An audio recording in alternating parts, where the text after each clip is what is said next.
idea is not just to send each open badge, but to have a space where the student will collect the different badges and be able to see it.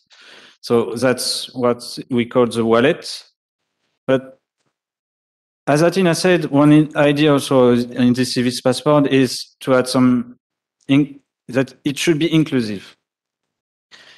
And one idea of this wallet is that Civis students, okay, they will get badges from Civis activity, but for example, in Sapienza, they also get badges in their university. In Spain, there was discussion yesterday because they plan also maybe to launch some other digital credential.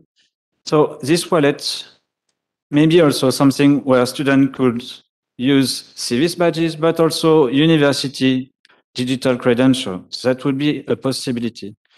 And another thing that is interesting is at a time, students won't remain students, but they will still need to use their badges. It's like diploma. You still keep it somewhere in your home because you know you will need to use it. And that's also something really important with this wallet is also to consider that students, and this is linked with the first part on student identity. At some part, the student identity will be deleted and they will have to use their own personal identity to still use this platform. And that's really something that will provide this wallet. And we really believe it's important to provide these badges, but also to let students use it within all their career in the future. And when we see these two other steps could be if at some point there could be other programs, other joint initiative in Civis, we could imagine to develop this platform and use for other certificate or other documents that could be accessible through this platform.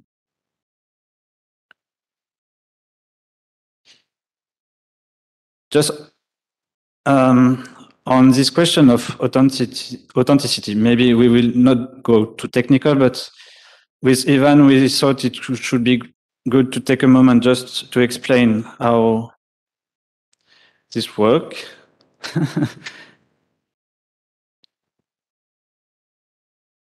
The whole technical stuff? The whole technical stuff?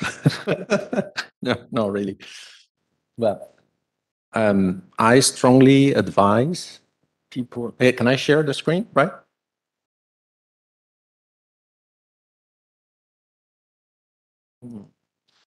Let me share.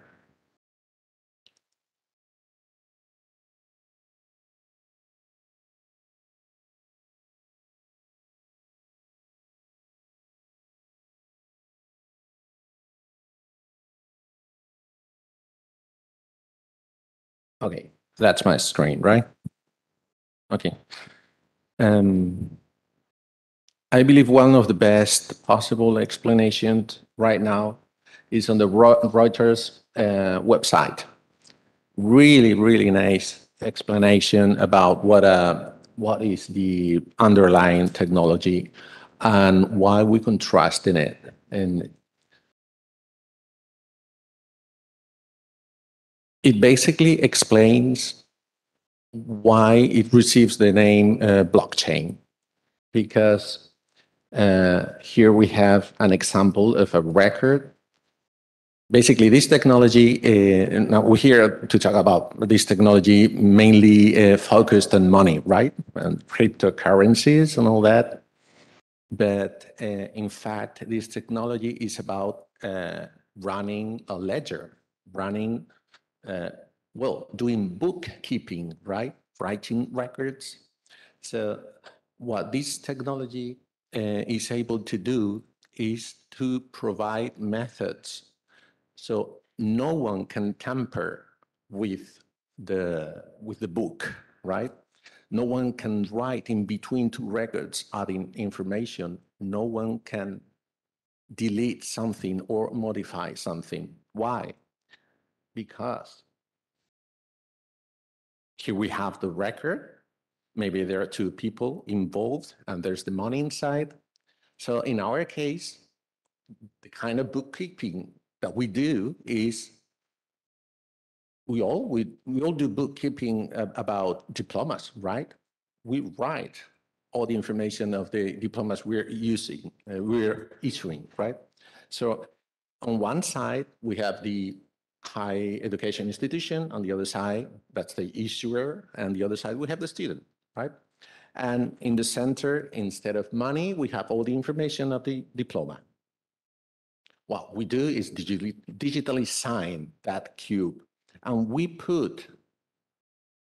try to write that information in a network that is decentralized.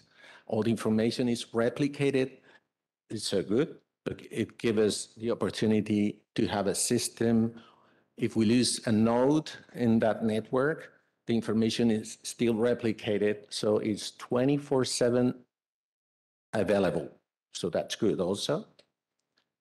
And there's a lot of math involved because we arrange that information in blocks and we do some math just to make sure if anyone tampers with the record, we have the method to see if the information has changed. Once we do that, we add that huge amount of records into the chain. So that's why it's mainly called the blockchain. So we do a lot of math with the blocks and then we add it to the chain. And this is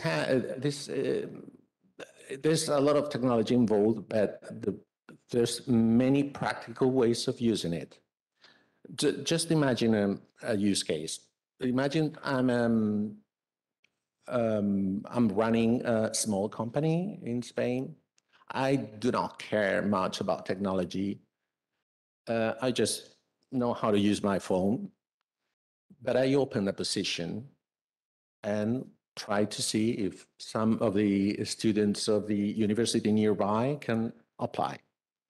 And one of those students sends this document printed on paper. What he did, actually this comes from an example of BC Diploma, which is our provider for cities. So the student comes to my office and they hand me this diploma. Oh, good. But I know, because I've learned during the pandemic lockdown, what a QR code is. Good. So I use my phone to scan that. And what I can see is that I reach this website. Just a second.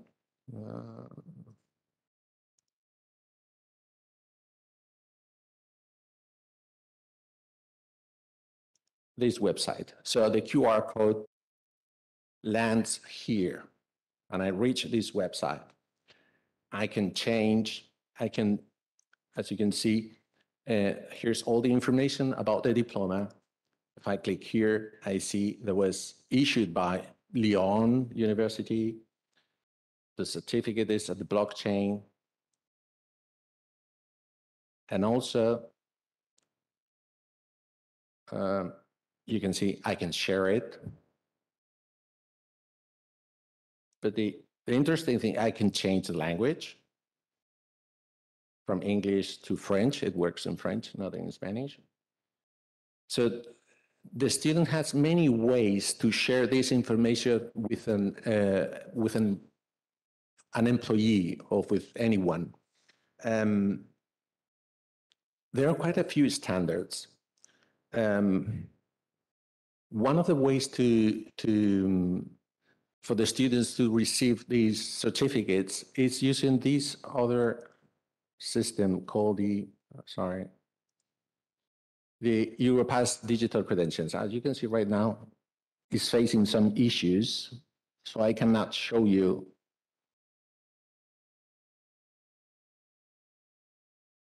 But I have an example that I've sent to David. a few days ago. The European Union has this European Digital Credentials Initiative that has also a wallet. What they can do is they join the possibility of using, of having a tool to have a CV and also all the credentials. So anyone using this system of the European Union can be able to receive in their wallet the credential, and also if someone has sent the credential via email, they can add the credential in the wallet. Not any kind of credentials. There are quite a few standards. Europass is not ready right now to add credentials made with the digital badges standards, but they're working on it. So what they're willing to have a wallet that can be used for several types of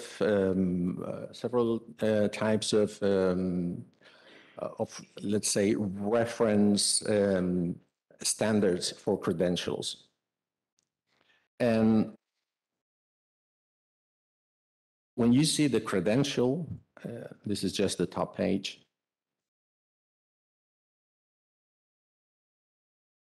You can see you can share the credential, you can add a new credential, and here's the view of the credential. This comes from this is a certificate of attendance, actually, in a project, the Spanish project for the credentials. And let me see down here. This is a close detail of what's inside the credential. As you can see on the left, you have all the activities that we attended during that meeting. There's a very thorough description, even can be described used in several languages. And on the right, you have everything that can be checked.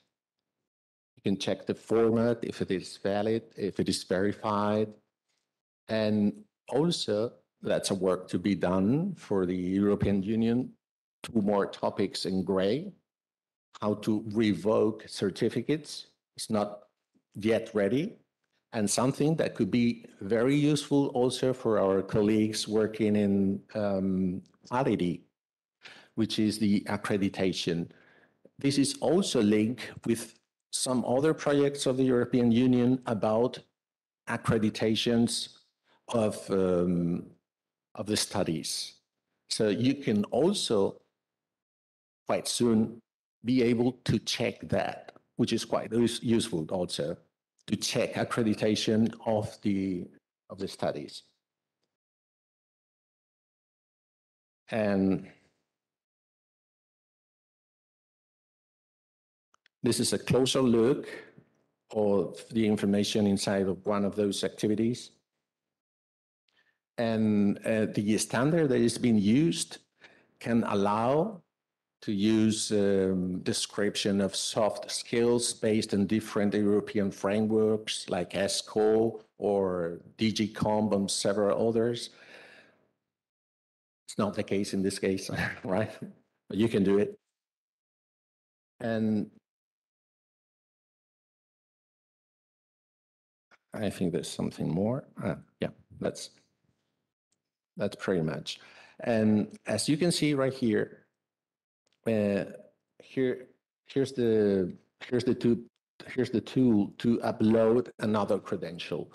This is quite a nice topic when you guys talk about the use of the smartphones, because to be able to access this tool, you will be needing a smartphone. So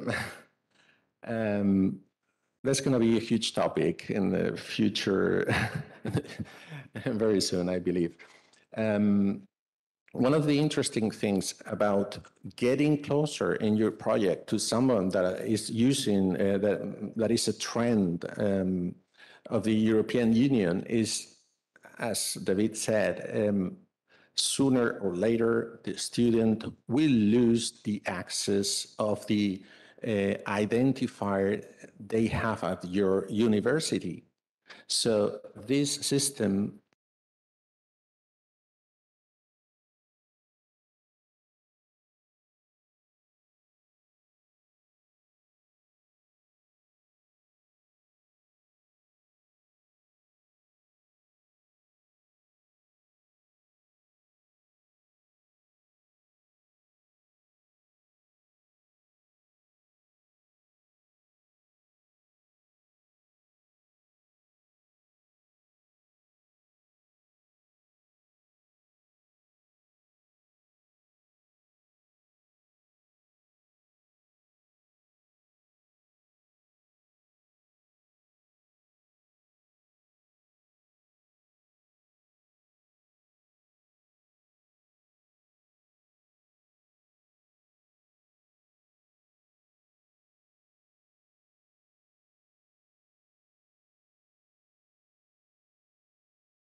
Oh, good.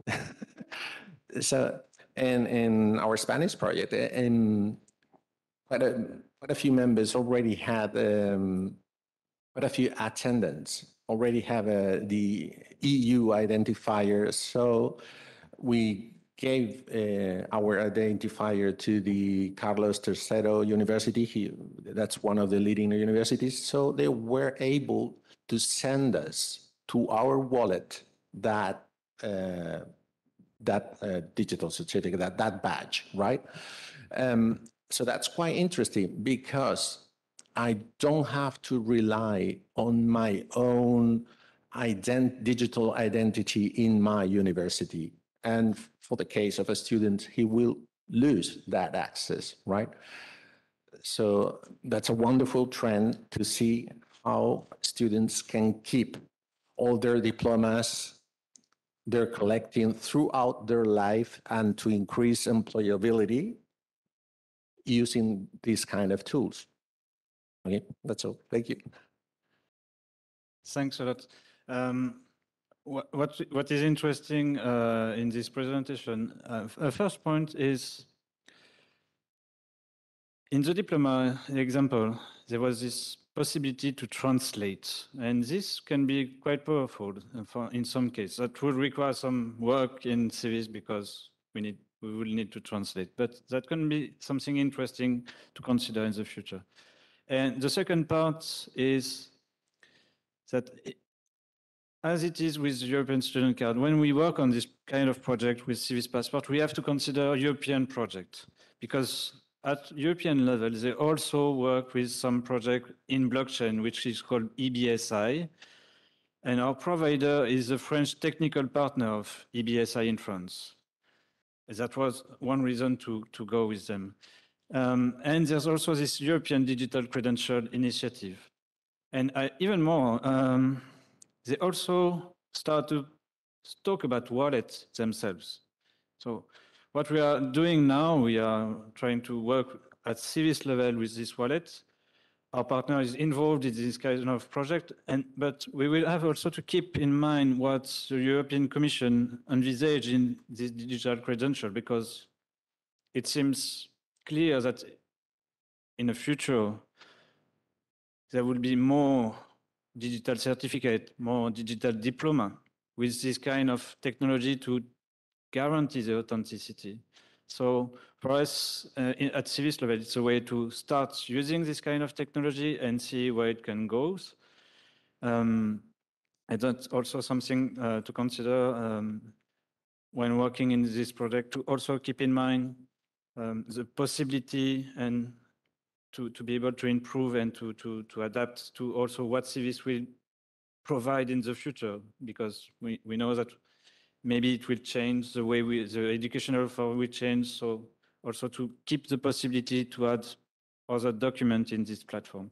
Maybe if we can have the student point of view on, I think, because it's for students. So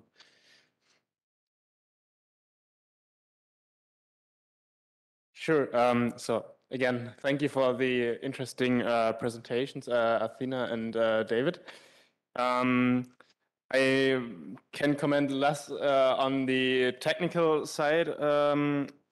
I would like to start with a question, since we talk about this possibility to have on the Civis passport any activity, be it well, let's say traditional participation in academic courses, be it engagement as a Civis ambassador or in the student council.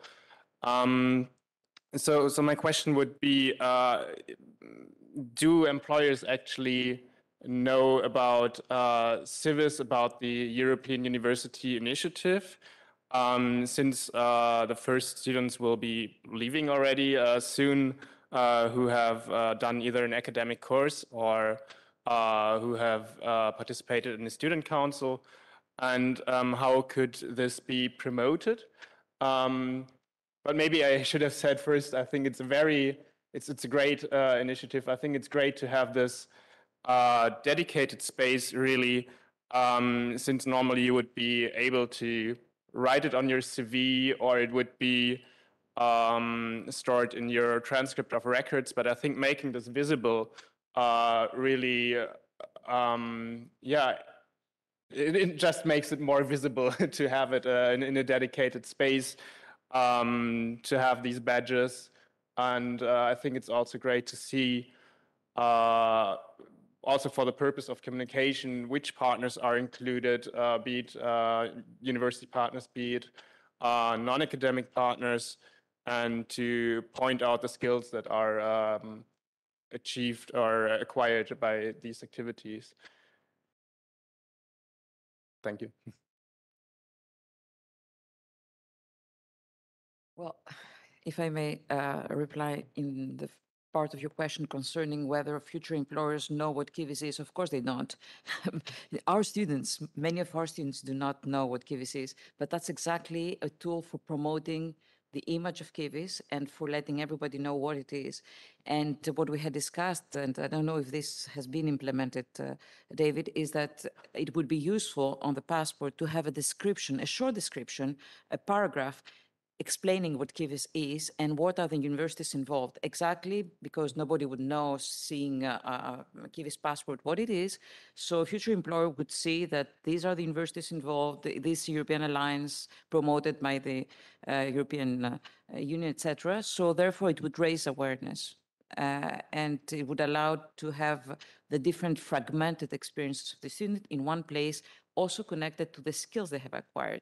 Being an ambassador, for example, would correspond to leadership, communication, different soft skills that would be necessary. And it would help, of course, promote the knowledge of what Kivis is to a broader community. If I may add, I agree with Athena, of course not. First, it's a very new initiative, European universities. It started to be quite known in the field of higher education, but not especially to employers. But what I can tell you for Civis, but also for other European universities, is as we all try in the European university initiatives to work also with, in link with the society more deeply. That's also one of the objectives. So it makes it more knowable to the outside of higher education sector, which is the first good point. And within Civis, we had the consultative council where at least a representative from employers or business sector was represented. And in Civis 2, the idea is to change the name, which doesn't make a big deal, but to call it Partners Council, to be able to have subgroups, kind of networks. So we already have one network running, the museum one. We have also the region that are interested to do so. And we have also some business companies that are interested. They are interested for students, but also they would like to improve internships, for example. And two, they have also ideas of action, and they can of course support also the work in their sector to make Civis more knowable. And it's very interesting that you bring that point, because we will keep it also in that regard toward the Partners Council in the future, so that we could also promote and explain to them what is a Civis Pact. I mean, what is a Civis passport, how they can use it, what they can see on it. So thanks a lot for that point. So my question would be, building up on this, how much networking is there? Since I would assume that, of course, Civis wants to keep its profile, but it would have a limited impact being Civis only. So is there connection between different alliances, or is it specifically Civis at the moment? Towards external partners, we don't have joint actions at the moment. What is planned is to have much more events together. Of course, it's important to keep global Civis days, but it's also important to gather also all together, and in that way to mutualize our strengths, but also our networks. So this is something planned on the research side. They are already going to do it before the end of next year. And another part is that the European Commission did a small resume of all associated partners to European University, and it's huge. I mean, if I am from since the beginning in the network of European universities, I did not imagine that there were such a number of. So that's a way also that we know we can promote it, and we can of course plan action. I know for EU is very also sensitive to the student. We already had meetings with various student councils from the alliances to ask needs and demands. So that could be very relevant to have targeted action towards already all associated partners. I can send you, if you wish, the small resume of the Commission. And even in Civis, the second step are even improving that part, because we had rough numbers, I'm sorry, but around like 20 associated partners, or even a bit less when we applied in 2019 for Civis 2, and we were quite late demanding letters. We have 65 associated partners, and we received again other proposals after submitting, so it could raise. So we have to take action in that regard, we agree, but it's also a new step for European universities, because as I said also yesterday, in 2 years and a half, we first needed to develop before starting to network. And we are also starting to have more dissemination work. So I think it could be also talked about with the communication unit. Thank you. I have a question regarding the passport. Are you planning to extend it also to staff? I mean, both administrative, academic staff being involved in Civis as a way of also recognizing their work for the future.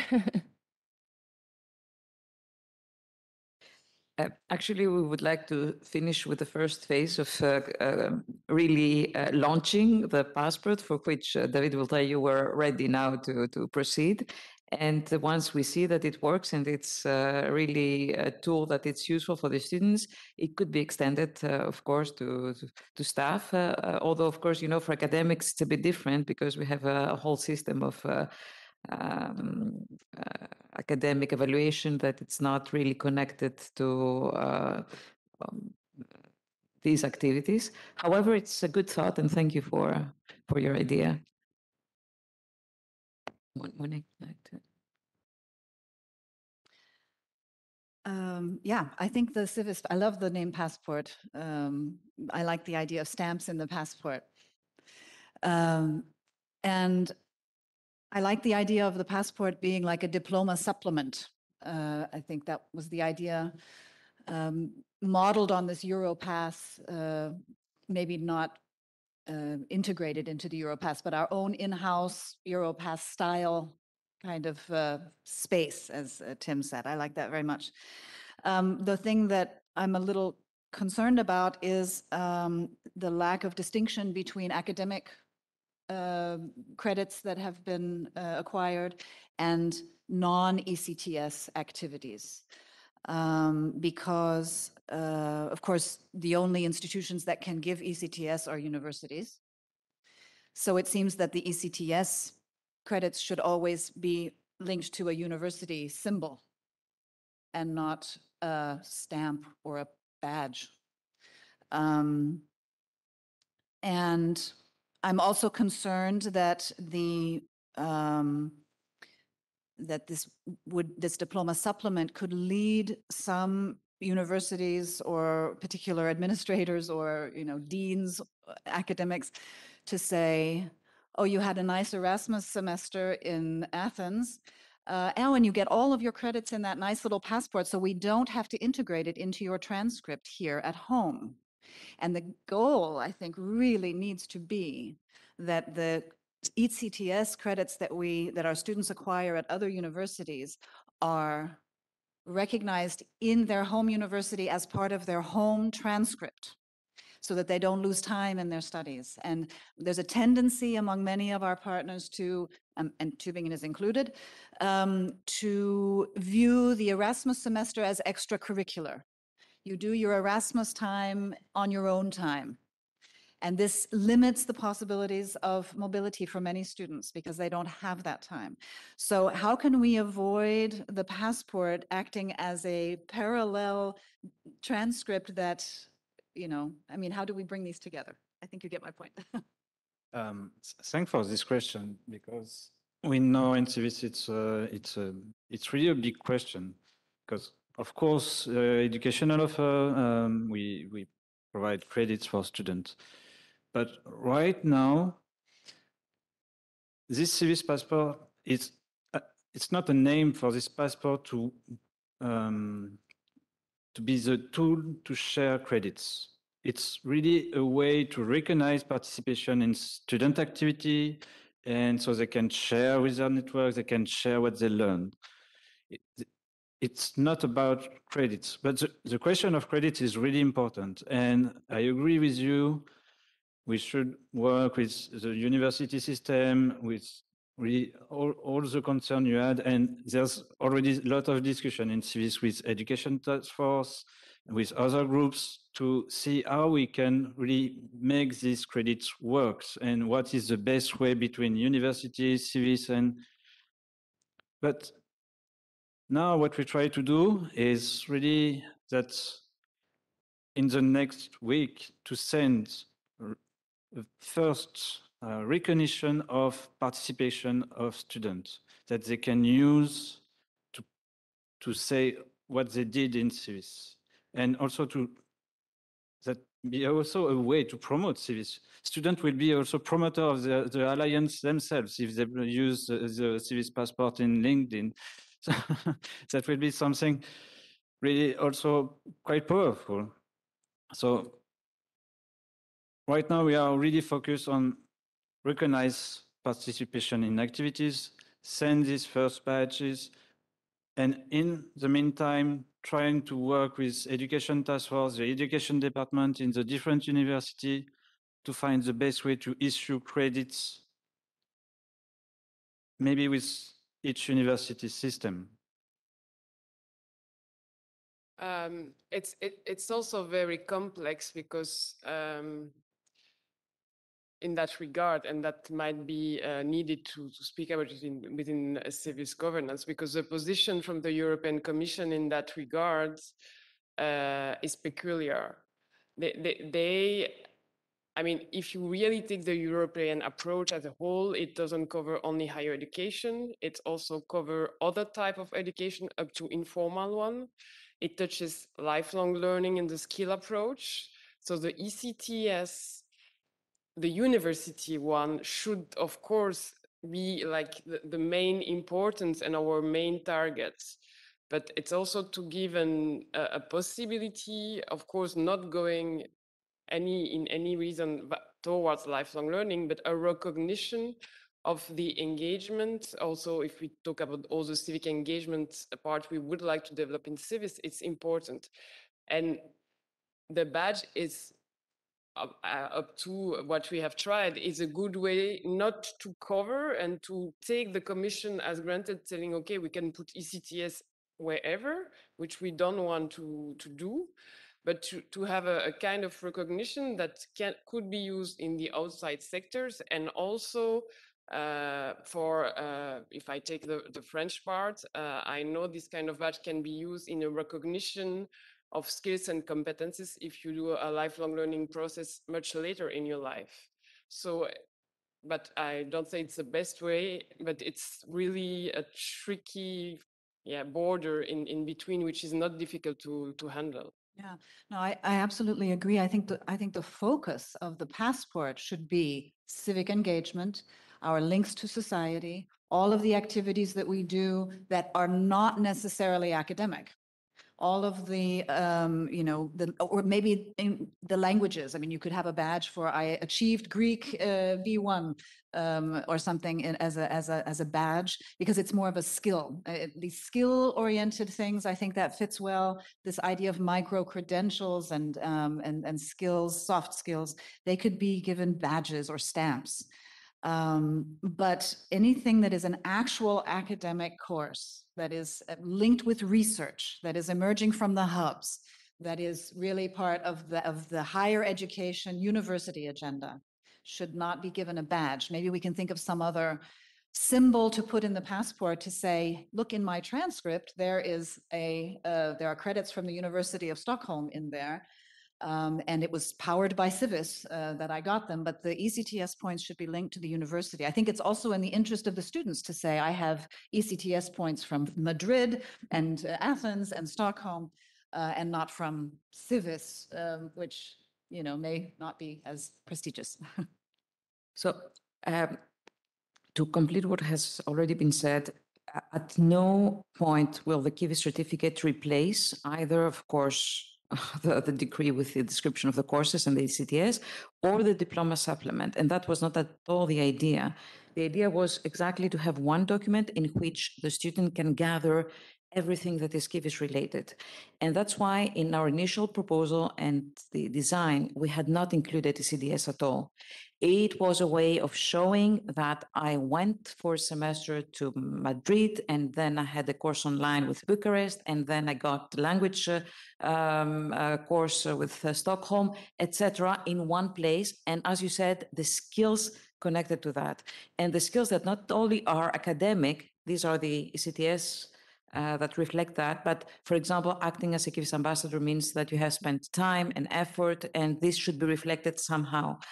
However, after many discussions also with TF Education and WB7, it was suggested that also the ECTS for those activities that bear ECTS should be included at their request. That's why we added also this. But that does not mean that at any point the courses that have ECTS will not be included in the main diploma or the diploma supplement. The reason why we want them to be also on the passport is to have one document with all the stops the student has had in any KIVIS destination. That's why I think they should remain also in the passport, even though they are being reflected. And As you know, the question of the inclusion of courses in the diploma, the Erasmus, whatever, the automatic recognition is another work that is being done, and they should not overlap. It's something that's totally different. Yeah, maybe we can find also another form, no badge, and on a midterm, let's be hopeful. In a midterm, they could be interconnected. I mean, if we reach the two proposals, you could see what is really diploma and have a check and what's not, but it's true that on the graphic side, we should pay attention to it. May I say something? Yeah. I think that the purpose for this passport is not the same. It's not to recognize of credits, you know? The passport is for giving more visibility to the different activities a student can do within civis, is to try to motivate them to participate in these activities. And it's also to try to feel them as civis student. I mean, if you got a passport from German, you feel German. If you got a passport from Spain, you feel Spanish. If you got a passport from Europe, you feel European. And if you got a passport from civis, you feel civis. For sure, the recognition of credits, is DDS credits, very important, but we got different tools for that. The passport is not for that, it's for feeling that you're a civis student.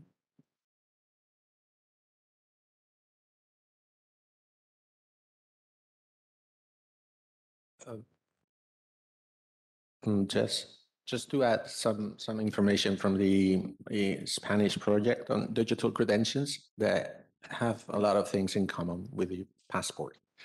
I'm just answering here. In our case, most of the universities, because there's a lot of freedom in the project, most of the 23 universities, Spanish universities involved in our project, were more interested on starting issuing digital credentials for staff and for the academics. So we are only more interested in doing something more like the civis passport in our case, that sort of internal Universidad Autónoma passport. And one of the goals is also to acknowledge that the European supplement of the diploma does not really acknowledge all the work done by the students in our case. Our regulation is so strict that it only allows us to, let's say, give them like 6 credits each year for an activity. And if you really realize that the number of hours spent in that activity really don't match the credit recognition, mainly for sports activities, cultural activities, the orchestra of the university, many things. And also there's also a lack of information at the European supplement. Of course, we can have competences acquired at the supplement, but we lose the real duration of the activity, of course, and also some other roles you can have. And those roles are always related with those soft skills that are very interesting for the employer. So it's not the same being playing at the orchestra that maybe some of the musicians of the orchestra, some of the students can be also a member of the board of the orchestra. That will imply to help the orchestra organizing concerts. And that's a huge task that involves lots of soft skills, like knowing to work in group, leading the orchestra in some other ways, not just music. And those are the things that we are trying to do with the Autónoma passport, right? To talk about those skills and to recognize more as I said yesterday, a supplement of the European supplement. Okay, thank you.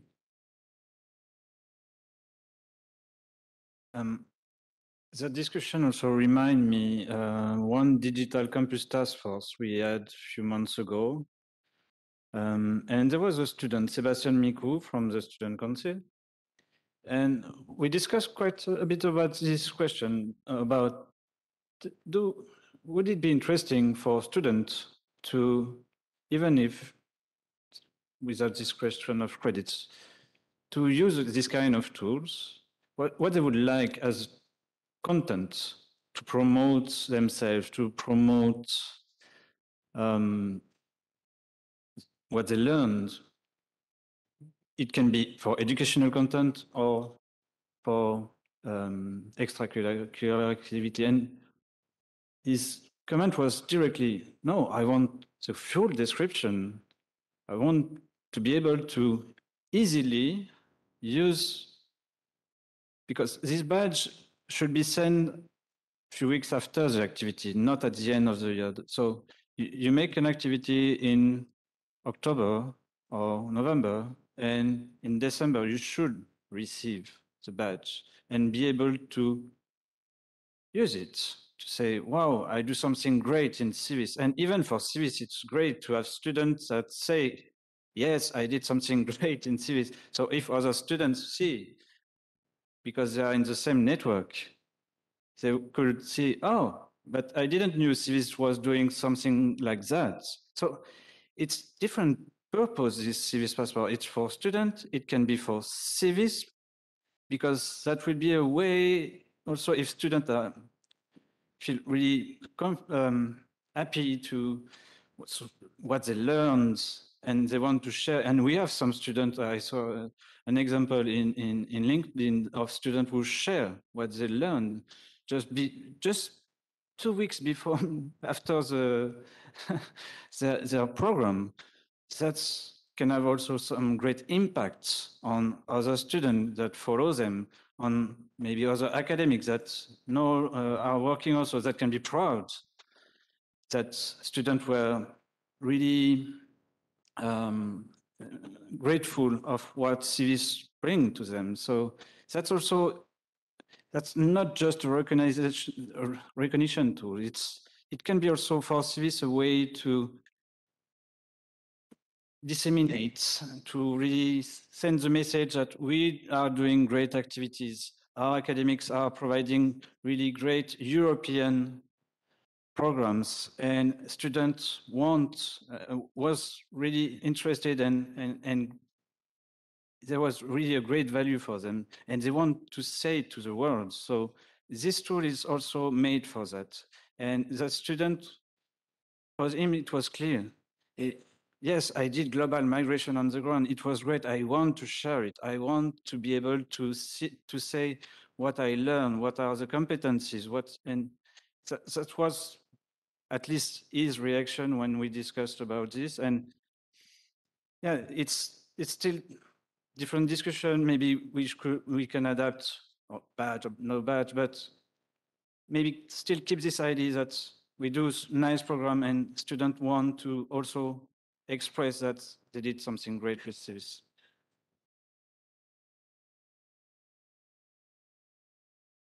Maybe we can stop for 5 minutes or so, just to stop. And the last part on digital enhanced education.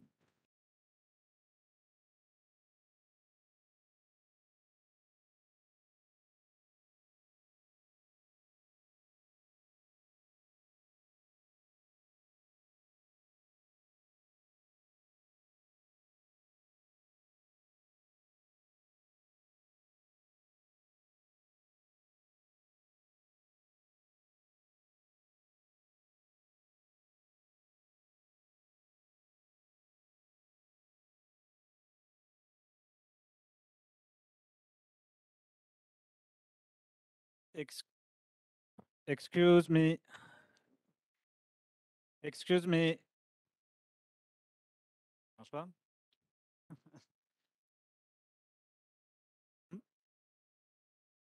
Sorry, everyone. Sorry, everyone. Please, please, please. Sorry. Can excuse me, but we still have one last item and one really interesting point to see this morning. And it will be my colleague Enrique Martin that will introduce this subject on digitally enhanced education with a really interesting example with the civic engagement micro program that we try to support in this to add digital tools and digital functionality in this context. Please. Thank you very much. Thank you, David, and thank you all for being here, for staying that late. Let me start this presentation with a very short personal experience. I'm Spanish, but I started my teaching career in Mexico in 2012, where I was teaching world literature in a high school. So I was, at that time, I was 24. Students were 17 years old.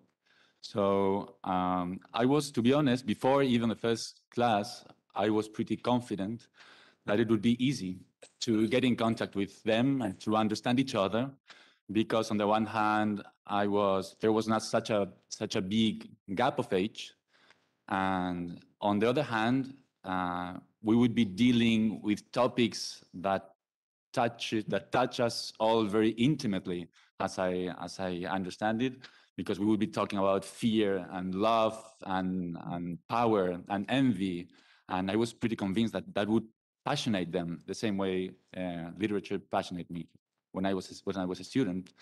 But the first 2 weeks, I was pretty confused, because even the topics could be interesting for them as well. I didn't get to, I mean, we understood each other out of the classroom, but at the moment of teaching, there was something that was not working well, or it didn't work as I expected. I thought I was teaching, I had no experience, so I was teaching the same way I had experienced myself as a student. So I had the role of transmitting knowledge in a kind of vertical way, we can say. And I realized that they were not used to that, and that I didn't know how to adapt the way of teaching so they get interested in those topics that I am convinced that are very powerful topics. So what I found is that they were like more impatient, more demanding. They were easily bored. We just talked about that some minutes before with Victoria. And I asked myself what had changed. I mean, why it's not working here? First thing I thought, and I think, is that I underestimated the difficulty of the profession. I mean, it's not easy to teach, not as easy as I thought. Second thing, there was a cultural gap. Even if we spoke the same language, there's always some different cultural references, ways, relationship with the teacher, the ways of interacting with each other change from one country to another, from one society to another. And third, that's something I thought before this happened, I think. I tried to reflect on what had happened between the time I was finishing high school and that very year, that very time, what had happened in between and what could have changed in the way we interact with each other. And I realized this, for example. In 2004, Facebook was created. In 2005, YouTube. In 2006, Twitter, Instagram, Snapchat, in 7 years of differences. And this has a huge social impact in my point of view. It has an impact on the way we interact with each other, in the sense that we are much more spontaneous, but we are not just textual, but we also send images and videos, and we edit them, and we contribute to creating popular messages, for example, like memes. It has a huge impact on the way we get information, because it is everywhere at every time, and we get it in a very fragmented way. So it's not the same way, even if there was not a real gap of age between them and me, it was not the same way of constructing knowledge in our head, or on ordering the world in our heads. It was different. I mean, they were used to jump from one text to another in a way I wasn't. And it has an impact also on the way they produced and share information, because they were active participants in their social environment, and they demanded to be active participants in the environment of a classroom. And that's something that had to be, that I thought that I should reflect on if what I wanted to do was to create something useful for them. I mean, let's not forget that the job of a teacher is try to create something that are useful for the student. So that's the final end. So why I'm telling all this personal story, because when I was preparing this presentation, I thought that we tend to misunderstand the place of digital in education, because we tend to think of tools as if the tool was going to change the way we learn. And the truth is, the tool doesn't change the way we learn. What changes the way we learn is what we intend to do with the tool. And that needs that we read societal changes, and that we read cultural differences, because we have to adapt to these changes in time and to the very particular conditions of society, so of the public, the students, in order to make it meaningful. So one of the reasons we are presenting here is we want to talk about also the Moodle platform, as David presented before. But what it's interesting, what I think it's necessary to understand is that it's not Moodle either that makes the difference, but the work behind, or the reflection we intend to do behind, in order that the courses that are in this common platform are adapted to what students need, to what we consider that students need. But one of the problems we have, and it's something we have to work on, is that students are not always part of the creation process of the course. That's why we thought, it would be really nice to have both the vision of a teacher, as I'll explain later, and as a student, in order to create a dialogue around these topics, to see if we find any clue of what's some possible ways. Because the truth is that the objective is to create meaningful learning experiences for students. We all agree on that, I suppose, but we don't know how to do it. We don't know how to do it because it's very recent, and because in CIVIS we have a very particular reality, which is that for every single course there are at least 3 different teachers from 3 different countries, so from 3 different cultural and pedagogical backgrounds and disciplinary backgrounds. And we have to create courses for potentially students from 10 different nationalities and personal backgrounds. And that's not an easy thing to do, because each of them has a different relationship with technology, with the expectations of what teaching is, with their own role as students.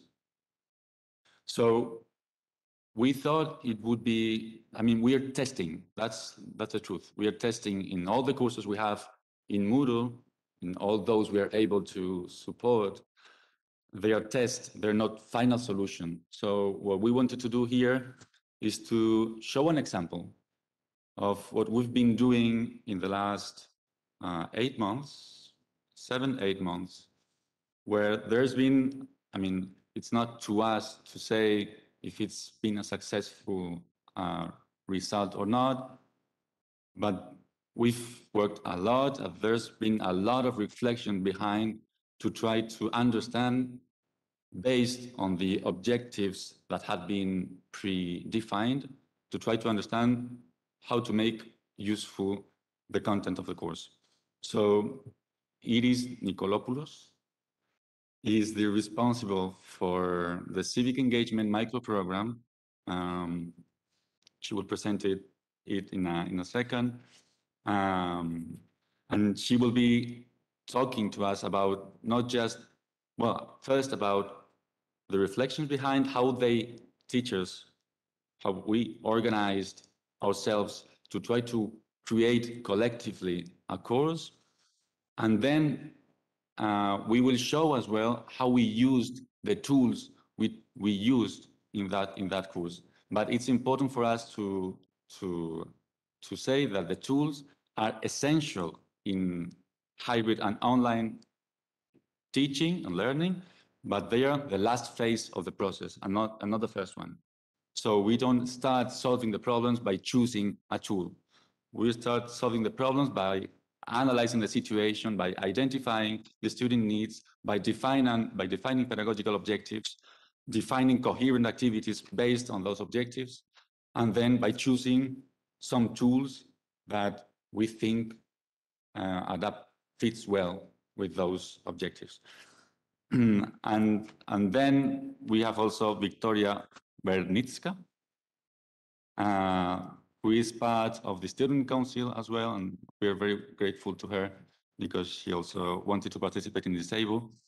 And the idea is to try to create a dialogue between the three of us, and at the same time showing how this particular course was created and also get fed of Victoria's ideas and propositions and her own experience to try to reflect and go a little bit farther on this direction. So my first question to Iris would be, when, I mean, we got in contact like around in October, maybe September, October. And at that time, you had already reflected, or that's my impression, on what should be the role of the teacher in your course. So maybe if you can contextualize a little bit the course and. Yes, thank you very much. First of all, it's not my course. I would say it's the idea to create a joint course about the topic civic engagement in Europe was an idea that was discussed within the whole framework of the micro program, civic engagement, that we have. But then we worked really all together with the colleagues and the lecturers from Madrid and from Bucharest. So I would say it's really a common project. This is CIVIS. It's not a project from one person from one university, but we did it really together, this joint course. The interesting thing was at the beginning, I think the most of us is, why shall we do it? What is our motivation? Mostly there's not any financial motivation about these things. So it's engagement of lecturing, of doing such experiments. And that was a very nice experience to find and to see and to get to know lecturers from other universities, from other departments, that we have the same ideas and vision how we could work together and develop something that is not just a one shot, but we can develop and integrate it sustainable in the structure of our universities. And so we got to work together with colleagues from Bucharest, from the geographical department, colleagues from Madrid, from the pedagogical department, and then the experience, the academic expertise that from the Tübingen University, we offered in the courses from my side, from my part, the political science experience and the sociology experience from my colleague. So we get to know each other, and we get in the first exchange to explain to each other which is the expertise, which is this perspective that we can focus on civic engagement, each of us lecturers. And then also pretty soon to get in this discussion, we don't want to make a lecturer, a course where everyone from us independently makes a blog, talks with the students and go home. It was for all of us very important to connect the different experiences, the different expertise that we have, that also these connections that we make, that this is transparent for the students, that they understand why do we work together? Why is it important to have a political perspective, a sociology perspective, a geographical perspective? What has that to do with civic engagement? It has a lot to do with that. I learned it also, and also, of course, the pedagogical perspective. So it was clear we want to have a concept over the whole course. And the second thing that it was also clear was we want to create a room where we are the lecturers, and so we have the responsibility of this role, but we also are the students, because we also want to learn from the students from our different countries, from our different cultures, and we want to create also a room where the students also learn from each other. So they learn a bit from us, perhaps, much from the scientific literature, of course, but also from the exchange from each other. So it had to be interactive elements, not only lecturer students, also between the students. And last but not least, also to make clear this connection of the different blocks and the different elements that we have was also how will be the assignments. Now, this is the big question when you have a course where you give the credits. For what do you give the credits? What will be the assignments for the students? And of course, at the beginning, we started with the idea every lecturer will give a question to the students, and they will have to answer it, and there will be, again, no connection between the blocks. And then I think, Enrique, it was your idea that you came with the idea of an assignment, challenge-based assignment, like an e-portfolio. And I remember where we all looked at you through the Zoom window and said, interesting idea. No, we don't have time for that. We shall prepare it. But we got this central idea that you gave us, this idea from the e-portfolio, this idea to okay, because it was clear it will be an online course, but this idea to make an assignment that we can see the process of learning from the students, and the students also can reflect on their own process of learning. So these were, I would say, first of all, the three big topics that we tried to address in the further discussions that we had, of course, how we can develop the concept to design this course. What else should we have thought about at that moment?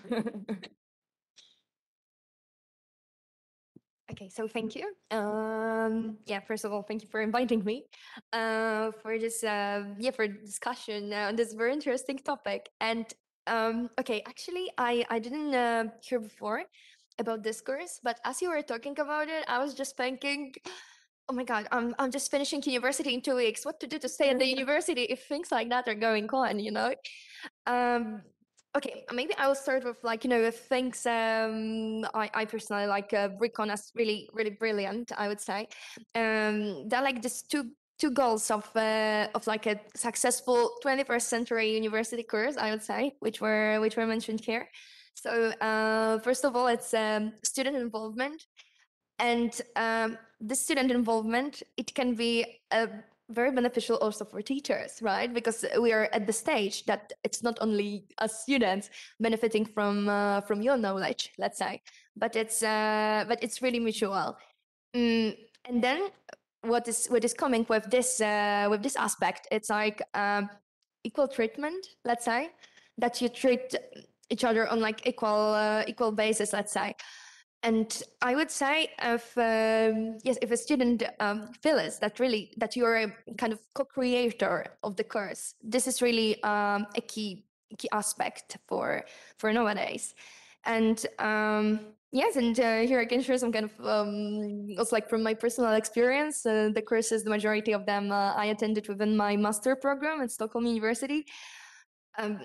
It was for me. It was such a change because I came there directly from Poland, and we really stick there to this kind of conservative mode of teaching, where the lecturer it's like our guru, and of course I don't want to to deny or to say that it's not like that we should how to say. That this kind of authority is wrong. No, but maybe we need some kind of more flexibility in this, and maybe bigger space for students' feedback. And what is more, not only for giving feedback, but for seeing that it is really implemented. Because what's going on, of course, we've got plenty of the surveys about courses, or I don't know, any kind of debates involving students, but it's very important to see that our opinion is really taken into account, which doesn't always take place. So then, of course, others are discouraged with all of the surveys which they would not do, let's say. But I wanted to ask you also a bit about, because this course seems like very, very interactive. Yes, but what kind of tools did you engage in it, let's say, to let's say ensure it? Thank you for the question, and Ricky also prepared something, the presentation. So we decided really to use the Civis Moodle tool as the central platform where our students can get all information, and through this platform they get also access to other tools that we use, like Zoom as a conference tools, like Milanote for other things. So it was also the experience that we gathered from different lecturers at the University of Tübingen, that it's not so important the question how many tools you use, but it's very, very important to have one central access where when you go through this door, the students can find everything about your course, so they don't have to change platforms. And that's why we also decided to choose to use Moodle. Is of course for us lecturers, it was the easiest way to have the platform where we all have access and we all can work on it without thinking about if the colleagues from Madrid can have access to the platform from Tübingen and vice versa. And also the students from all our universities could have access to that. That's why we decided that we use this tool. And then it began the questions, okay, we want that the students get interactive, that the students can get in contact with each other without us, a lecturer. So, okay, in this tool, we have a forum that the students can use. In this tool, we have the possibility that the students can connect to each other. But of course, here, we shouldn't underestimate, these tools will not be really used. It's so my experience also from this course. They will use WhatsApp, they will use Instagram, Facebook, or whatever. And that's okay. If that's the way they want to communicate, it's okay. That's just one opportunity that we give them. And that's how we also told them. You can use it, this is an offer, but just get in connection to each other. How you do it, it's okay, it's your topic. What we also used for this interaction and this also to build this commitment to the course, and that the students get to know each other and also to get to use these tools before we really start with a course, or to understand how it works, and that we can also see where are perhaps some problems that we have to find solutions for, is the opportunity that we had here with a multimedia space, where we asked the students that they upload one picture that they shot on their own, one own picture that they relate to the civic engagement topic, and also to write who they are and what means civic engagement to them. And so we created there also a platform where everyone could have an idea about what other peoples are going to be in this course and what is their attitude and their perspective on civic engagement. And we could use this also for our fourth block when we discussed about the term civic engagement. What is it? Okay, what's the definition of it? You can find in the literature many more definitions. So we always connected this element, or we try to connect this element. The students have to do something to use the tool so that we have the feedback, it works. And so if it doesn't work, to find other solution, but also to visualize the different perspectives that the students have on the topic civic engagement, and to use it also in the course as an element that we can have this intuitive perspective, also to combine it with the academic perspective on the topics, on the content of the course. That was the one element that we tried to establish also for the discussion between the students. And then, of course, what we also did is to use other tools like Miro. I don't know if you know Miro exactly. It's also a very interactive tool what we use for the courses, for the sessions, where we lecturers put on the a presentation of the structure of the whole course that we had, but also we gave access to the students so that they could anytime download the documents that we used or the exercises that we prepared for them. So they were always also on the platform. And on this platform, they could also work in the groups that we make in the breakout rooms, the famous breakout rooms from Zoom, that they can work on it together. And the nice thing I found on this Miro board was that it was really transparent, also the working, because the one group was in one room and they discussed about the topic, and we could see in which direction goes the discussion, which are the results, what other topics are they discussing, and they could also see what is discussed in the other group. So when we come back in the plenum of the session, we had all an idea in which directions went the discussion in the other group. So it was really transparent. We could always see, and we were in a small group so that the discussion can really start and get on, but we could collaborate all together again when we wanted to summarize the results of every discussion. That was the main tools that we used. And always, perhaps the one last point, always that we ask the students at the end of every session, how did you find it? Did you had any problems with the tools? Could we help you and everything, so that we get the feedback? Are we in the right way, or should we think something totally new? Yeah, no, I was going to say the same, almost the same thing. It's just maybe to understand how this group worked. Well, two things. First, the fact that we did it this way doesn't mean necessarily that all courses would, that this method would adapt to all courses. There will be still many courses in which the classical teaching way would be the best way. I mean, what it's a challenge is to try to identify what's the best method for each course. And what I really liked of this particular project is that I really felt that there was a kind of teamwork spirit, because they, and then we, when I incorporated to the team, we saw each other every 3 weeks, maybe. And the idea was, all the process was co-created. And that's what I find really interesting. When you, Victoria, talked about that students like to feel co-creators of the course, there are sometimes, there can be resistance by the teachers when we speak about a change of their role. And that's completely understandable. That's why I'm saying that it's not always this is not always the best method.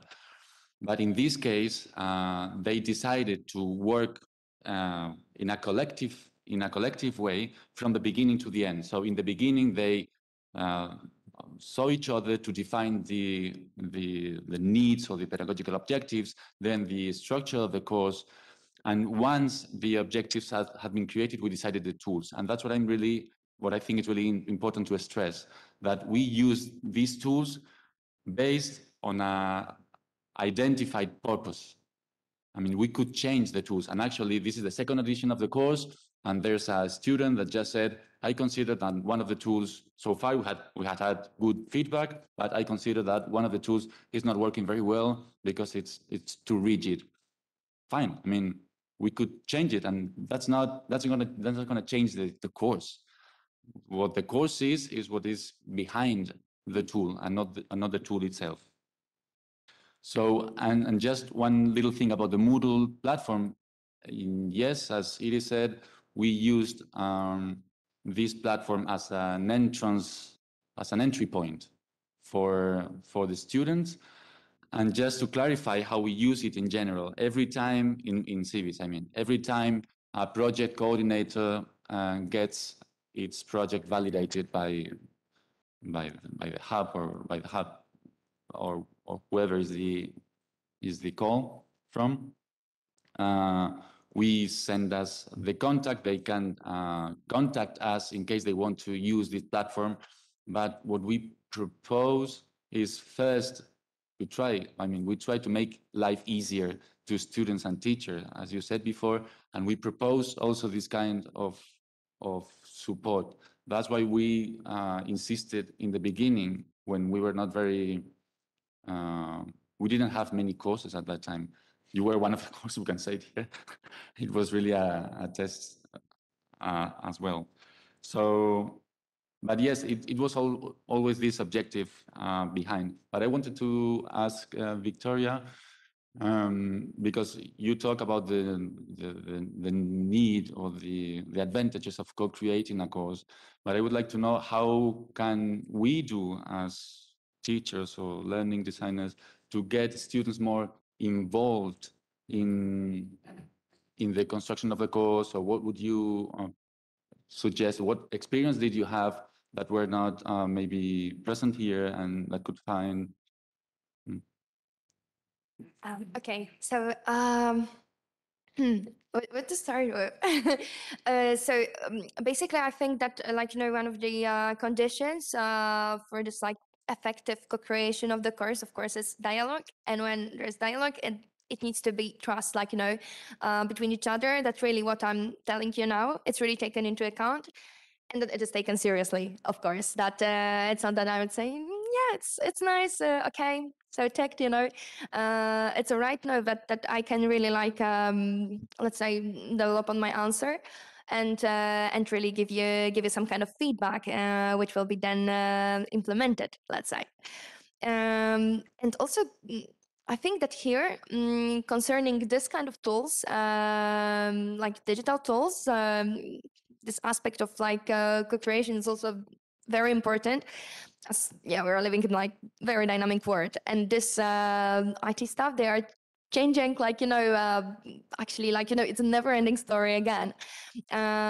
So I think that we can get inspired from this, technological world. Of course, all of these tools, they are created, they are solutions to some kind of challenges, let's say. And I think that this kind of constant dialogue with students, but this is pretty much what you did. And I just wanted to ask you, how did it work? Maybe more in details. This is, I think, this is the basis. And of course, if you're organizing any kind of course, for the first time, it might not be perfect, but then you would organize it again and again. And it will be just improving with time, and it will be offered, offered for others, other generations of students with kind of different quality, let's say. But I wanted to ask you, was it a problem to encourage people to give their feedback? And did you have an impression that this feedback was really kind of broad? Because people, when they don't have this, students, when they don't have this idea of trust, or when they just see that the teacher, just ask about our opinion because this is what he or she is supposed to do. Yes, it's of course, all of the surveys are present always there. But did they kind of seem very how to say, eager to share with you? And yeah.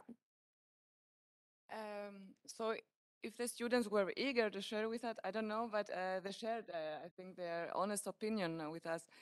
And I think, at least for the German students, it's of course, it makes a difference if they have to say Frau Nikolopoulos or they say Iris, you know, this we use our first names, not the last names, as lecturers also. And this is some barrier that I think for at least the German students was clear. We are colleagues here. We want really to have this collegial atmosphere and to learn from each other. So from this way, for this one culture of students, I would say it helped. And then we established, we tried to establish a really good and open critical atmosphere in the whole discussion. And so some things that we also found that didn't work really good, we also said, okay, this is one point that I would say it doesn't work. We will have to think something new for the next time. And so they got it. It's not about saying, wow, wonderful. It's about developing. It's about, and that was also the introduction of this course. It's an experiment. And it's a learning and teaching experiment for all of us. So we need it. And they do a favor to the future students if they give us now the good feedback. And I would say it worked pretty well. And that's also the impression that I had from the other colleagues, that they also had this direct feedback. Yeah, but we give also the time. So not how do you find the course? So we had also the methodology with a hand to say, okay, what do you find good? What do you point out? So we tried also to lead the methodology and not to leave that in the free space. Yeah. So if I may add something here, like what you said about calling, like, you know, professors by their first name, I think this is also like, yeah, one of the features, like, you know, of creating this environment of like mutual trust, let's say. And I had this impression, like, you know, if comparing my both experiences, or maybe even more, from Poland and from Sweden, where we call, of course, professors by their first name, which was totally shocking for me at the beginning. I was so stressed to write an email, like, to my first professors, hi Gonzalo, I mean Sir Gonzalo, whatever. What should I do? But then I really started to appreciate it, because it makes the discussion during the course, especially within like my field, like political science, social sciences, it's just much more efficient. We are much more open. And I've got an impression that there is this fear that if I call you by your first name, or if we start to use this kind of tools, like, you know, very inclusive, in which maybe professors, they don't feel that at ease as students, that it will diminish professors' authority. But no, authority, it's not about that. It's about the person you are, that, like, you know, mode that you're teaching, and this flexibility which you show, that you're here for us, and then we can be here for you. And yeah, thank you. Thank you. Thank you. I don't know if maybe we're a little bit late, so we could take some minutes also in case there are any questions in the room, or any comments on this, or any proposals on how to continue working on this direction. Because one of the challenges is, how can we systematize, how can we structure this kind of support? How can we do it so this is not this or any other like this is not an isolated example? How can we do it to integrate the need of constantly reflecting on the fact that society is changing and is going to continue changing from now on?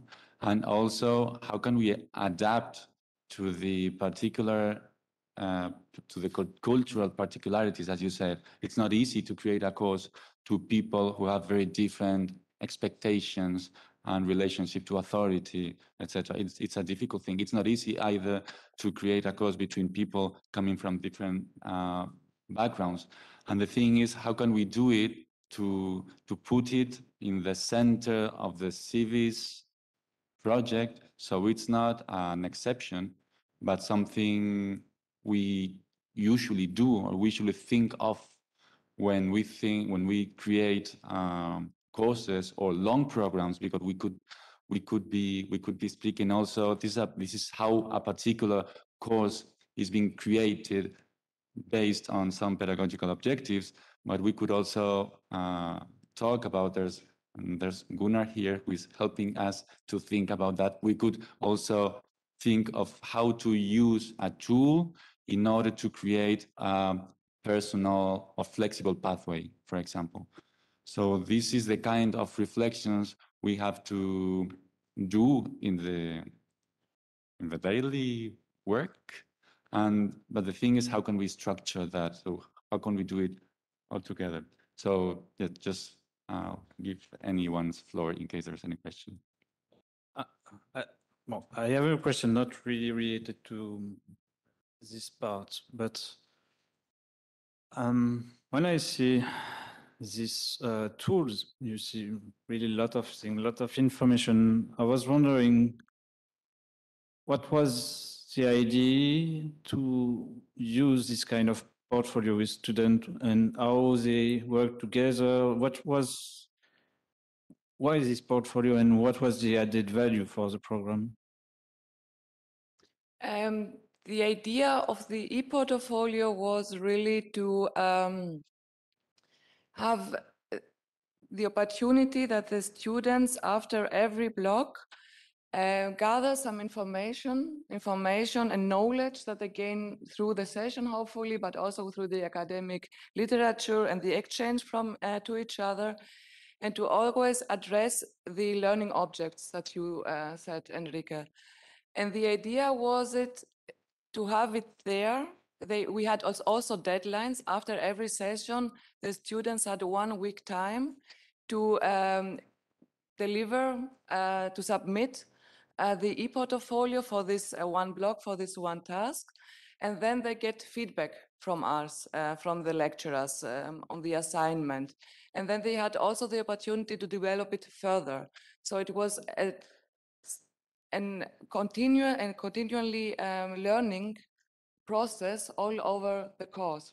From the first day, we had a session, then they had to think about some things, to read some things, they got the feedback, then to integrate this feedback in the assignment, and then go to the next block, again the feedback. And that the feedback that we got for this from the student, it was okay because it was much work that they had to deliver, of course, but it's always was good for the structure that they really work in this group work together with this deadline of every week so that they stay engaged all over the course and not just at the end. So that they really continuously have the small steps, the small feedbacks, the small reflections on what they used there. And we used also this tool, and that was the discussion that we have, because I would say I'm also till this course also a bit conservative. For me, an academic assignment is a homework, an essay, something written, okay?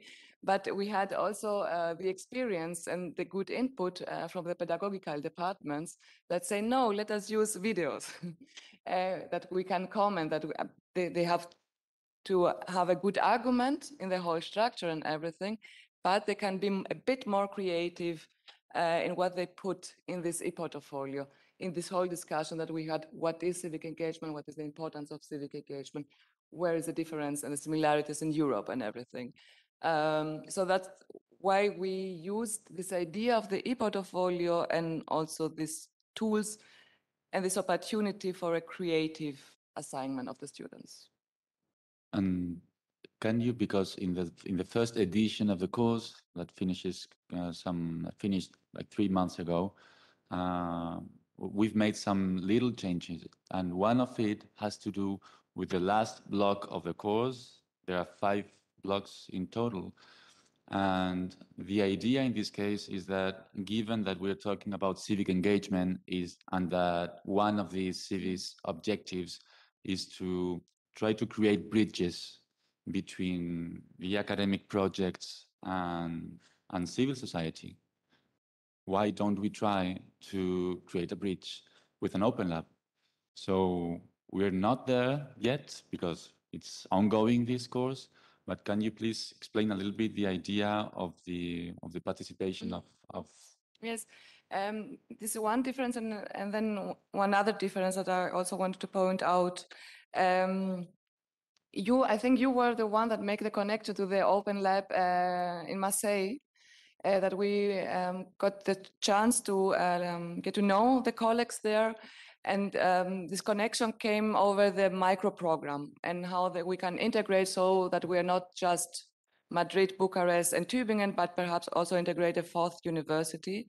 And because it was from the time and from the whole process a bit challenging, we said, okay, why don't we integrate the work of the Open Labs from Marseille in this joint course, civic engagement? And so we have the different academic perspectives from the three universities, Tübingen, Madrid, and Bucharest, and the fourth perspective, real insights in the work of students and academics in real projects that exist in the Open Labs of Marseille. So to have also one perspective, which can be the role of the university in this cooperation with the society for another partner. That was the idea why we invited them, and next weekend we will have this last block. And perhaps one other one other experiment that we are doing this term is also to integrate some elements of multilingualism. There we also had the chance to get in exchange with the colleagues, and it is pretty nice because from the part from the lecturer, we have so many languages that we speak their mother tongue: Romanian, Greek, German, Spanish, French. So we say, okay, why don't we try to integrate it and also to engage and to encourage the students that they also use their own mother tongue. Okay, the teaching language is English, but just try to have an understanding for this multilingual phenomenon and to have an understanding for the other language. And there we have also tools in Moodle. We found tools in Moodle, and it works pretty well. So the students are also pretty enthusiastic about learning new languages. That's really nice to see. Okay. Is there any other question? Yes. Just a little question. Have you found yourself doing the design of the course and in a situation in which you have to reject a tool that you think is going to be useful to implement the methodology because of the business model of the tool? Maybe because it's not free, maybe because they're going to change conditions or something. Of course, we had the discussion. Third argument also was with which tools do we have also experiences. Because, for example, we used Zoom as the conference tool because we had all experience with it, and it's really, we can all use it, and it's free access for all of students. And it was at that point of time, it was really stable. With Teams, we had some troubles, at least at the Tübingen University. That was also an argument. But these three things was it, yeah. And we also got from the students, we asked also the feedback if it's a tool that they as users can also have these creative possibilities and everything. So if it's understandable, that was also a perspective that we try to include it when we were concentrating on the conception for the second edition of the course. Yeah, that's important as well, I think, because we've been talking about finding the best tool that fits a particular objective, but sometimes the best tool in terms of its functionality is not the best tools in terms of its advantages, in the sense that some teachers are used to some tool and prefer using a tool, and they're not comfortable because it takes much time to get used to a different tool. So sometimes that's also a part of the process of creating the course. I mean, we have to create something in which everyone feels comfortable when working. I mean, there can be a tool which is great to I don't know, to propose a portfolio task. But if if it takes time, if they feel insecure, we have to find solutions. So we have to find this point in which they feel comfortable, and at the same time, it's useful from a pedagogical point of view. So that's why there's this collective process work going on all the time. It's not just in the beginning, but it's we need to get feedback from each other, from students, so we can correct and improve what in the beginning is just a test, which comes from nothing. I mean, we just thought, okay, why don't we try this? But we didn't have any proof that it would work. So that's why we need to be a constant and a continuous process in general in civis for different projects, in my view. Oh, there's a, yeah. No, I was just on the same point. It was just to. It's not a technicality, it's more of a general point. So I would like to so much most interesting and thought-provoking presentation. And even if I had followed just this, it would be worthwhile being in the civis days. So what you said in the beginning is that we misunderstand digital education, and it's not the tools, it's what it is behind. And I think it is absolutely right. And there is a say that we adults are immigrants in the digital world, while you, the young people, are natives on this world. I feel the same with my children. I'm in my 50s, and looking around the table, I think most of your teachers are more or less in my age group. So the question is there any hope for us to really be into your shoes, understand you in a way that we can create meaningful tools so that your learning can become really interesting, that it is a meaningful learning experience? Should I, that I have been in the university for 20 years now, have a younger teacher with me? Should I have a group of good students so that I can create a new educational tool?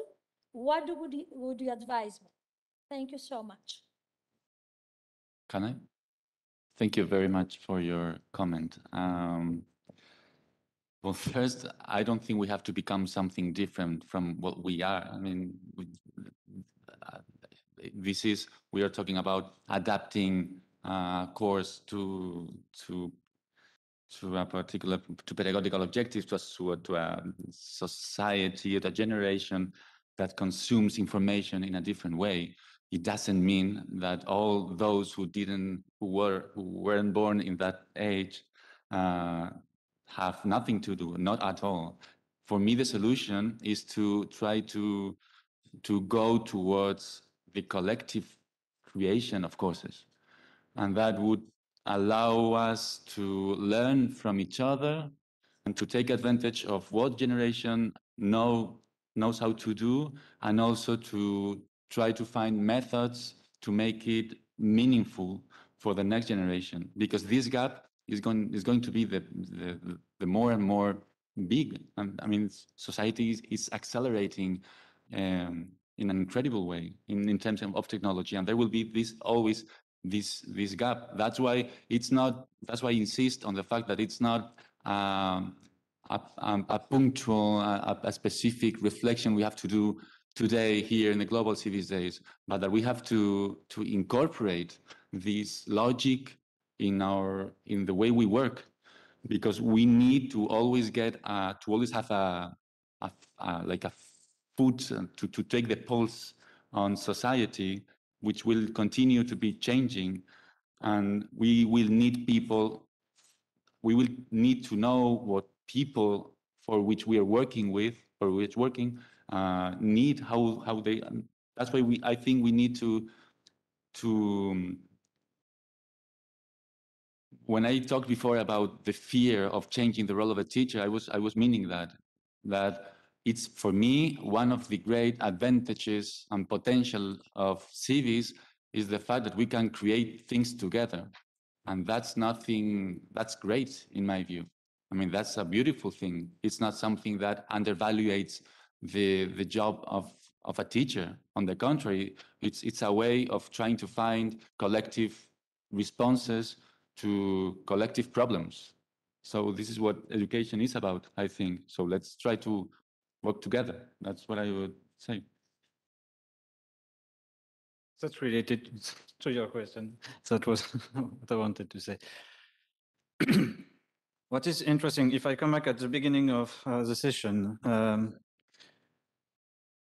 digital campus is not just a tool. And even when we think about implementing things to show that Civis made some progress, so it was obvious that, okay, we could use Moodle. So I needed someone to work with us on this specific aspect. At first, I thought it was more like a technical thing because I'm not an expert about this. And finally, we get Enrique with us. And it changed the way we use these tools, this approach. And I think that's something we have also to think about in Civis is how we can support academics to maybe, that's what Enrique did with in this program, how in Civis we can be organized to support academics to create something different, because maybe, okay, you have some content, but you don't know how you could adapt it. And sometimes you need people that may have some other ideas, maybe with other view, other technique, other point of view. And that's what I think we would need to organize, because it took some time to work in this project. And if we want to build more projects like this one with real interactivity, with something that is really, I think, for students really engaging, they are really engaged in this program, that means that we need to be organized to really support academics that want to go this way. And I think that's a huge task for the next part of Civis. And it goes well beyond just tools. It's really pedagogical objectives and finding other way, sometimes to present it. And that's a challenge for the future. Yep. No, just a very quick comment that these questions are very much to be shared with the innovative pedagogy subgroup, of course. Of course, that's where there's different groups working in this aspect and see how we can organize. And I know there's already discussion about innovative pedagogy. I don't remember how you call it, groups that want, but now is to see what we can bring to academics, what kind of support we can bring to them so they can use digital for their pedagogical objectives. That's, I think, the main challenge is really them tools. We already do it, but in this case, it was really, as I said, a collaborative work, and it's different. And it really takes time. So.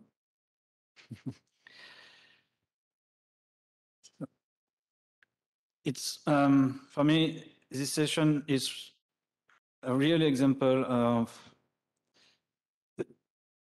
the fact that digital campus is tool for a purpose, and the purpose is that students will acquire new competencies, and in this e-learning part, there's a huge potential, huge, and the digital campus of Civis, I see this as an experimental also place. And that we try to do with this program, and I hope we will keep doing it in the future. And I will let now, if you have a more general comment about the session. Yes, because I think we need to come to an end. It's 20 past 1, and I think there's been lunch waiting for us since 1 o'clock. So it's just me and lunch. Okay, I'll be fast. Everyone got in this in their package this brochure, and it says Civis, 1 European university, 10 campuses, a continent of opportunities. But I think that if we listened closely to what everyone talked about today, we would have to change this statement because we are 10 universities that are creating one shared digital campus. And I think we've heard very clearly that it's not about fusing all of our universities. It's also not about creating Civis somewhere in the cloud, but it's about maintaining each of our systems and linking them together. That is the essence, really, of the concept of alliance. We are not one European university. We are a European university alliance. So we will all maintain our own identities as individual universities. And the goal of this alliance, one of the goals that also the Commission is asking of us is seamless mobility. Which we also refer to as the inter-university campus. So this word campus pops up again, but I would like to emphasize that it's in the sense of seamless mobility, that we can think of it that way. Less bureaucracy. Someone mentioned bureaucracy as a problem. That's certainly a goal. And if we achieve that, then we achieve more mobility for more students.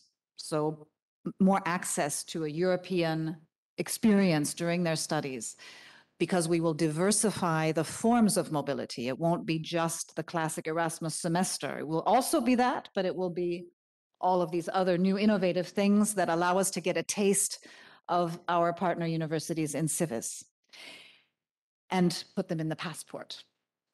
And thirdly, it will mean more recognition, or a goal is, of course, more recognition of these mobilities when they are linked to ECTS points. This is, I mentioned it before, a very important issue.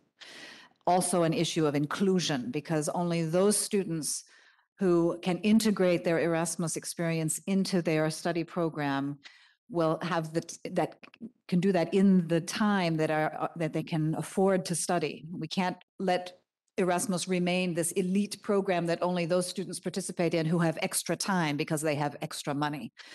So that's another important goal.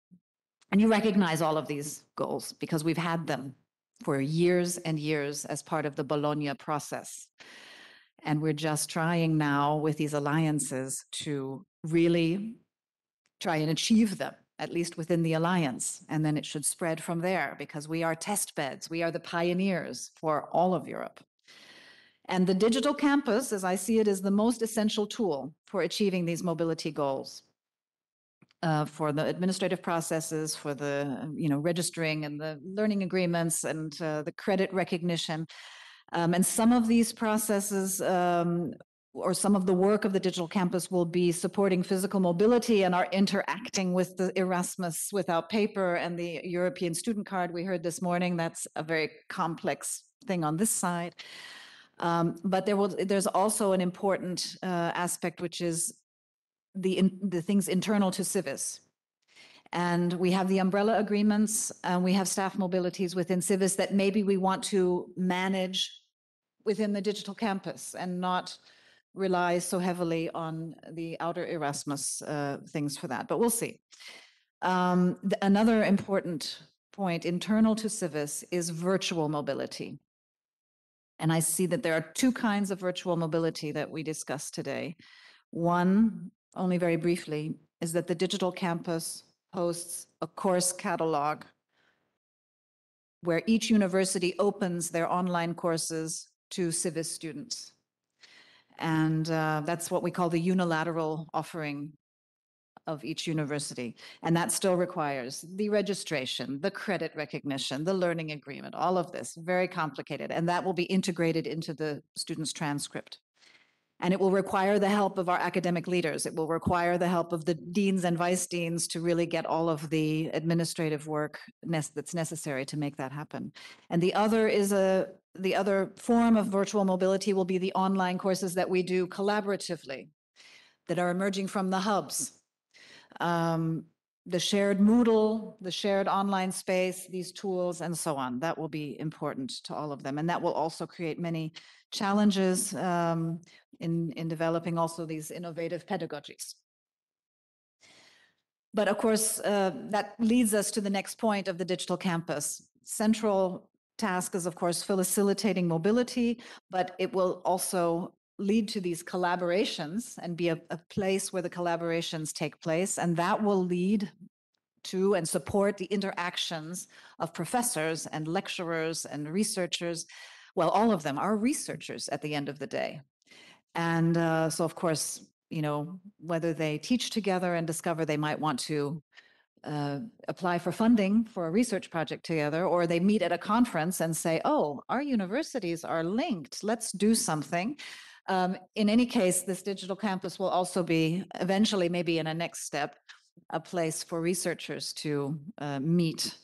And of course, finally, the digital campus is an important tool for monitoring the statistics, the activities, counting, participation, because we need those for reporting back to the Commission.